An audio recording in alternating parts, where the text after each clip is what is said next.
मेरा नाम रोयल है। मैंने और रवि ने 1 साल की डेटिंग के बाद शादी की है। शादी में हमारे कुछ खास दोस्त और पेरेंट्स भी आए थे।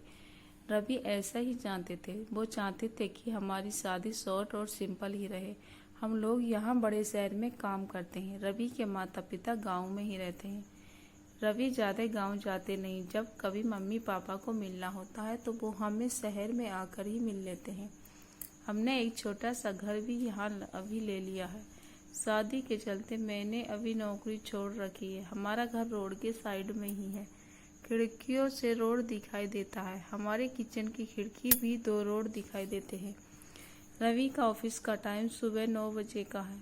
सुबह मैं रवि के लिए खाना बनाती हूँ। अभी कुछ दिन मुझे खिड़की के बाहर एक लड़की दिखाई देती है। पता नहीं क्या देखती है। आज फिर मेरी नज़र खिड़की के बाहर गई। रोड के दूसरी तरफ वही लड़की ज्यादा उम्र की नहीं, 26 की होगी। हमारे घर की तरफ आज फिर से देख रही थी। पहले मैंने सोचा कि कोई होगी, लेकिन वो 3 से 4 दिन में लगातार आती मुझे दिखाई दे रही है। मैंने मन में सोचा जाकर उससे बात करूं। शायद किसी और का घर समझकर हमारे घर की ओर देखती रही होगी। सुबह रवि सोए हुए थे। वो फिर वही दूर खिड़की दिखाई दी। इस बार मैं बाहर गई। मुझे अपनी ओर आता देख वो घबरा गई। मैंने उससे पूछा, क्यों, आपको क्या परेशानी है? आप किसे ढूंढ रही हैं? वो घबरी हुई बोली, रवि यहाँ रहता है। मैंने बोला, हाँ, आप कैसे जानती हैं?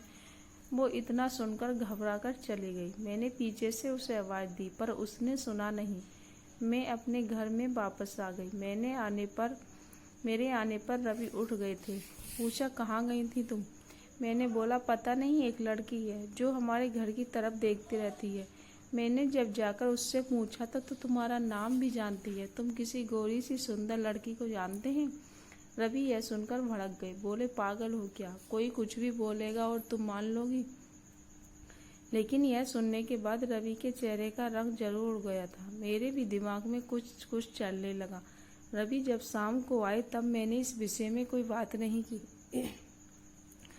अगले दिन मैं सुबह उठी तो रवि पहले से ही उठ गए थे। मैं किचन में गई तो किचन की खिड़की खुली हुई थी और बड़ी मुश्किल से खोलने पर खुलती थी। मैं कोशिश कर रही थी लेकिन ऊपर वाली कुंडी मुझसे नहीं खुली। मैं हमेशा नीचे की कुंडी से खिड़की लगाती हूँ, लेकिन आज खिड़की की ऊपर वाली कुंडी भी लगी हुई थी। मैंने कैसे भी कुंडी खोली और खिड़की खोली तो मैंने देखकर हैरान रह गई। रवि उस लड़की से वहां जाकर बात कर रहे थे। वो उस लड़की पर चिल्ला रहे थे और गुस्सा हो रहे थे। लड़की रो रही थी और रवि ने उसे उसकी उंगली दिखाकर जाने को कहा। यह सब देखकर मैं खिड़की बंद कर दी ताकि रवि को न लगे मैंने उसे यह करते देखा है। रवि फिर घर से आ गई। मैंने जैसे जताया जैसे ही मैंने कुछ देखा ही नहीं। अब मुझे न जाने कैसे कैसे ख्याल आने लगे। रवि मुझसे क्या छिपा रहा? मैंने रवि से शादी करके कोई गलती तो नहीं की? आखिर वो लड़की कौन है और रवि पे इस तरह इतना गुस्सा क्यों हो रहे थे? रवि के जाने के बाद मैंने रवि के सारे दोस्तों को, जिन्हें मैं जानती थी, फ़ोन किया, लेकिन किसी को कुछ भी उस लड़की के बारे में पता नहीं था। क्या मेरी समझ नहीं आ रहा था कि क्या हो रहा है? रवि से पूछना चाहती थी लेकिन मुझे पता था कि वो झूठ ही बोलेगा।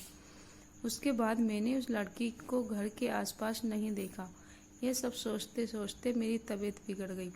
रवि मुझसे बोला था कि क्या हुआ, अपना ख्याल रखो, डॉक्टर के पास जाओ, लेकिन अब मुझे उसकी बातें बिल्कुल अच्छी नहीं लग रही थी। एक दिन जब मेरी हालत ज़्यादा खराब हुई तो मैं ऑटो लेकर पास के बड़े अस्पताल गई। डॉक्टर से अपनी दवाई लेने के बाद मैं अस्पताल के पार्क में बैठी थी। अस्पताल में मुझे लड़की फिर दिखाई दी। उसे देखते ही जैसे मेरी बीमारी कहीं भाग गई। मैं उसके पास तेज चलकर गई, उसका हाथ पकड़ लिया और उससे बोला, तू मेरी जिंदगी में उथल पुथल बचा दिया। बोल, उस दिन क्या बात कर रहा था रवि तुझसे?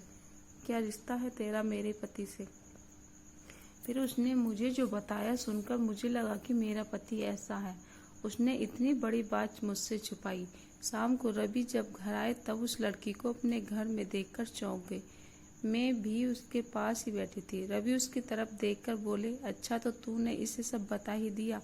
मना किया था दूर रहने को मेरी फैमिली से। मैंने बोला, रवि शर्म करो, तुम इतने कठोर कैसे हो सकते हो? अपनी सगी बहन की मदद नहीं कर सकते हो? वो लड़की संध्या थी, रवि की सगी बहन। उसने अपने पसंद की लड़की से शादी की, इसलिए रवि और उसके परिवार ने उससे सारे रिश्ते तोड़ दिए। रवि ने कहा कि मेरी कोई बहन नहीं है। मैंने कहा, इसका पति अस्पताल में है, इसे रुपयों की जरूरत है। बहन नहीं तो इंसानियत के नाते ही तुम इसकी मदद करनी चाहिए। और अपनी पसंद की लड़की से शादी तो तुमने भी की, फिर जो नियम इसके लिए हैं तुम्हारे लिए क्यों नहीं? मुझे पता होता तुम ऐसी सोच वाले हो तो मैं तुमसे कभी शादी नहीं करती।